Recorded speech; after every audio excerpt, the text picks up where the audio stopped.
Assalamualaikum warahmatullahi wabarakatuh. Kami dari kelompok 9 akan mempresentasikan hasil kerja kelompok kami yang berjudul Sistematika Skripsi.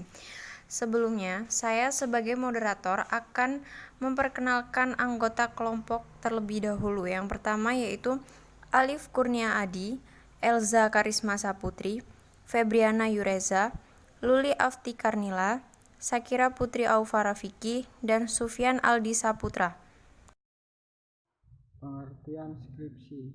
Skripsi merupakan karya tulis ilmiah hasil penelitian mandiri untuk memenuhi sebagian persyaratan memperoleh derajat kesarjanaan S1. Dalam menyelesaikan penulisan skripsi ini, mahasiswa dibimbing oleh dosen. 1. Desain penelitian. Bab 1 pendahuluan materi memuat latar belakang, masalah dan submasalah, tujuan penelitian, manfaat penelitian, ruang lingkup penelitian, prosedur penelitian, hipotesis, dan jadwal penulisan. Bab 2 landasan teori, kajian pustaka, dan daftar bacaan sementara. 2. Sistematika skripsi.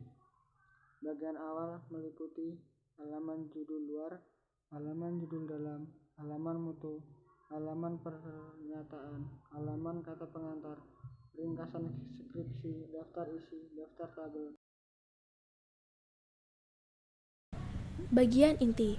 Bab 1 pendahuluan yang meliputi latar belakang, rumusan masalah, tujuan, manfaat, ruang lingkup, dan hipotesis. Bab 2 landasan teori.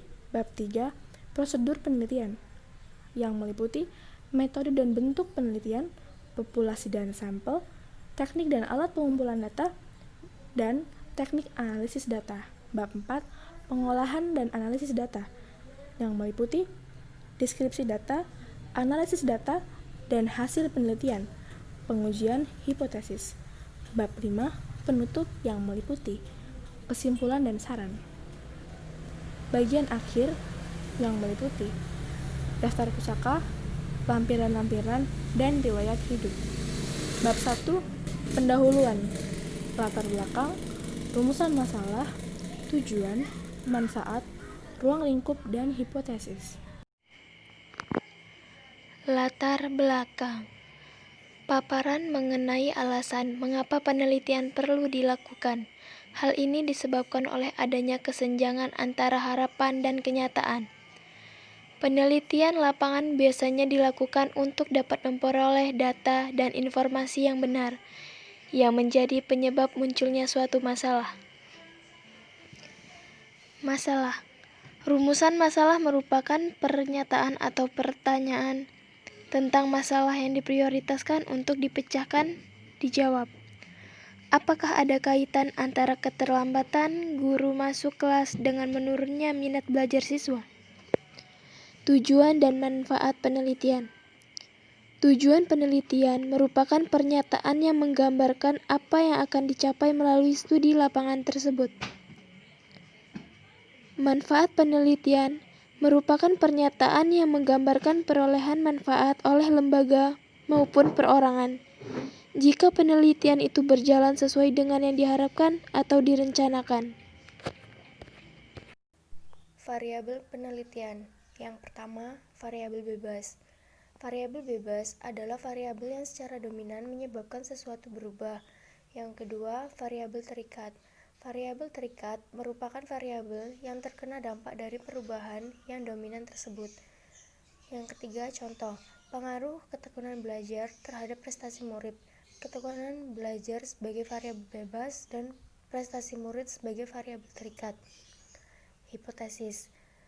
Yang pertama, hipotesis penelitian. Hipotesis penelitian adalah jawaban sementara dari rumusan masalah atau yang telah dirumuskan oleh peneliti berdasarkan kajian teori yang dilakukannya.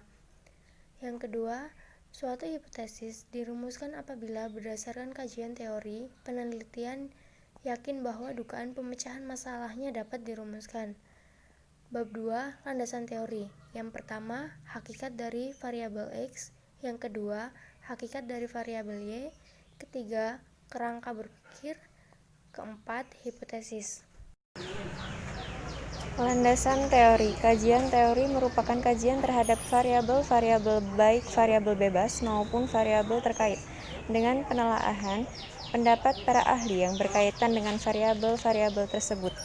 Variabel bebas dilambangkan dengan X dan variabel terikat dilambangkan dengan Y. Bab 3 yaitu prosedur penelitian. Yang pertama ada metode penelitian, bentuk penelitian, populasi dan sampel, teknik dan alat pengumpul data, rencana analisis data. Bab 4 yaitu hasil penelitian, persiapan pengumpulan data, uji coba instrumen, deskripsi data lapangan, interpretasi hasil penelitian. Bab 5. Kesimpulan. 1. Kesimpulan. 2. Saran-saran. 3. Rekomendasi. Kesimpulan, saran, dan rekomendasi.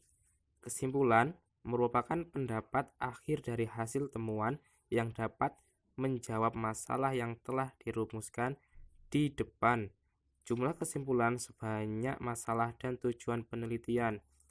Saran diberikan kepada berbagai pihak yang terkait dengan riset ini dengan maksud untuk melakukan perubahan yang diperlukan. Rekomendasi merupakan pernyataan-pernyataan yang menawarkan atau menyarankan dilakukannya tindakan-tindakan di waktu mendatang sehingga masalah dapat memecahkan atau diselesaikan. Tata tulis. Ukuran kertas kuarto A4, jarak margin kiri dan kanan masing-masing 4 cm, atas halaman bagian bawah dan sebelah kiri masing-masing 3 cm. Teknik penulisan kutipan kurang dari 5 baris masuk teks ditandai tanda kutipan dan lebih dari 5 baris diketik rapat. Daftar pustaka. Daftar pustaka berisi buku-buku atau bahan-bahan cetakan yang ada hubungannya dengan variabel-variabel dan digunakan untuk mendukung penelitian lapangan tersebut. Isi buku tersebut dikutip sebagai dasar suatu rumusan dalam proses penelitian. Daftar pustaka disusun secara alfabetis berdasarkan nama penulis buku atau artikel.